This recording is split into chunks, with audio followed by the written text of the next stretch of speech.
Saya pernah di satu titik dalam hidup saya di mana saya itu nggak percaya sama sekali dengan rezeki dari Tuhan, dari Allah. Sampai-sampai nih ya, baju saya yang sudah sobek-sobek pun itu saya jahit. Kaos gembel gratisan yang bahannya panas itu tetap saya simpan di lemari. Kenapa?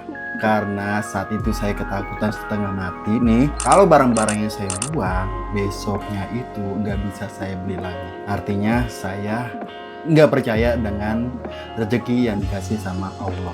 Sebelum saya bisa menyembuhkan rumah-rumah klien lewat anti hoarding dari tumpukan barang yang menggunung, saya sudah lebih dulu menyembuhkan diri saya sendiri dari jeratan kebiasaan menimbun barang. Di mana jeratan itu secara nggak langsung memunculkan sifat pelit kepada diri sendiri yang akhirnya mengubah saya menjadi seorang penimbun atau hoarder. Mari kita bicara realita di lapangan. Dulu prinsip saya itu adalah irit, tapi kebablasan menjadi pelit. Paling real nih, celana dalam. Kalau karetnya sudah longgar atau kainnya sudah bolong, alih-alih dibuang, saya malah ambil benang dan jarum. Terus saya tambal sulam. Selama masih bisa nyangkut di pinggang, pantang bagi saya untuk beli yang baru. Begitu juga dengan kaos. Saya punya koleksi kaos yang warnanya sudah pudar, kerahnya sudah melar, atau memble sampai ke dada. Tapi tetap saya taruh di lemari. Bahkan kalau saya pergi nih ke acara seminar atau jalan sehat dan di situ dapat kaos gratisan, senangnya bukan main. Saya simpan karena saya berpikir suatu saat bakal berguna. Pikiran bawah sadar saya langsung mengunci nih. Bagus nih buat dipakai santai di rumah. Tanpa saya sadari nih lemari pakaian saya sudah sesak nih. Tiap kali buka rasanya sumpek. Isinya didominasi sama pakaian yang menurut saya itu nggak layak. Kegedean lah, kekecilan, kemudian bolong. Dan kaos gratisan yang sebenarnya membuat saya tidak nyaman. Singkatnya saya itu kayak sudah memblokir pikiran saya sendiri nih. Dan sukses menanamkan label di otak saya bahwa saya ini orang susah. Karena apa? Karena nggak sanggup beli barang yang baru yang lebih bagus. Maunya gratisan. Setelah saya mengadalami ilmu decluttering, rapi-rapi rumah, membuang barang, dan bertemu dengan berbagai macam karakter anti hoarding dan saya sendiri mengalami, akhirnya dari situ saya paham. Perilaku saya dulu itu mungkin perilaku Anda juga atau orang tua kita nih, itu dinamakan scarcity trauma atau trauma akan kelangkaan. Banyak dari kita sih, terutama generasi orang tua kita, tumbuh di masa-masa sulit. Pernah hidup kekurangan atau pernah merintis hidup dari nol yang serba terbatas. Nah, rupanya pengalaman ini membekas sangat dalam di otak bawah sadar mereka, termasuk kita juga sebagai anaknya. Saat kondisi ekonomi sebenarnya sudah membaik, trauma itu tidak serta-merta hilang. Pikiran bawah sadar kita bilang bahwa jangan dibuang. Nanti kalau dibuang, susah dapetinnya. Kita nggak punya duit lagi buat belinya. Akhirnya, sifat pelit kepada diri sendiri ini memicu perilaku hoarding. Kita menimbun barang bukan karena butuh barangnya sebenarnya.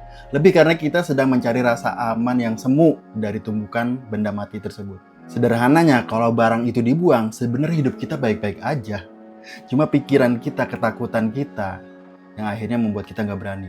Tapi tahu nggak apa titik balik yang paling menampar hidup saya? Suatu malam saya ini merenung nih, melihat isi lemari saya yang berantakan, dapur saya yang acak-acakan banyak barang. Saya bertanya pada diri sendiri nih, kamu rela memakai baju layaknya gembel dan celana dalam, tambal sulam setiap hari hanya demi kata irit? Tega banget ya gitu.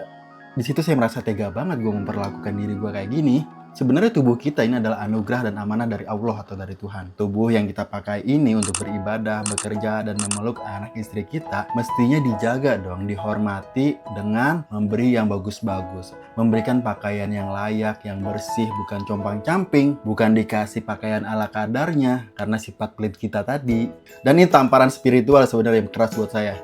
Ketakutan saya bahwa barang itu tidak bakal kebeli lagi secara nggak langsung membuktikan kalau saya ini nggak percaya dengan konsep rezeki dari Tuhan. Tuhan itu maha kaya, maha pemberi rezeki. Lalu kenapa saya bertingkah seolah-olah besok Tuhan tidak memberi saya rezeki hanya untuk membeli sepotong pakaian yang layak? Sifat pelit pada diri sendiri ini diam-diam adalah bentuk kurangnya, iya kan? Nah, dari situ benar-benar itu adalah pengalaman yang benar-benar mengubah hidup saya. Detik itu juga saya ambil tindakan, saya pelajari ilmu declutter, saya bongkar lemari saya, dan saya keluarkan semua pakaian membuat saya bermental miskin. Saya donasikan yang masih layak, dan saya ikhlaskan yang sudah rusak. Awalnya jujur, rasanya nggak logis nih bagi otak saya. Ada rasa takut yang mengganjal setiap kali saya nekat melepas barang. Karena khawatir ke depan itu saya nggak bisa beli lagi. Tapi saya nekat karena saya ingin menghargai ciptaan Tuhan, yaitu diri saya sendiri. Dan ajaibnya, Setelah mental miskin itu saya buang, Tuhan Allah itu membuktikan janjinya. Alhamdulillah rezeki mengalir dengan cara yang jauh lebih baik, hidup menjadi lebih tenang, dan rumah saya akhirnya bisa bernapas lega. Jadi untuk Anda nih menonton video ini, jika saat ini lemari Anda, gudang Anda, atau rumah Anda masih penuh sesak sama barang-barang yang rusak karena sayang dibuang, karena takut nggak beli lagi, coba tengok hati Anda sekali lagi. Apakah rumah Anda yang benar-benar bermasalah, atau sebenarnya mental Anda yang sedang ketakutan?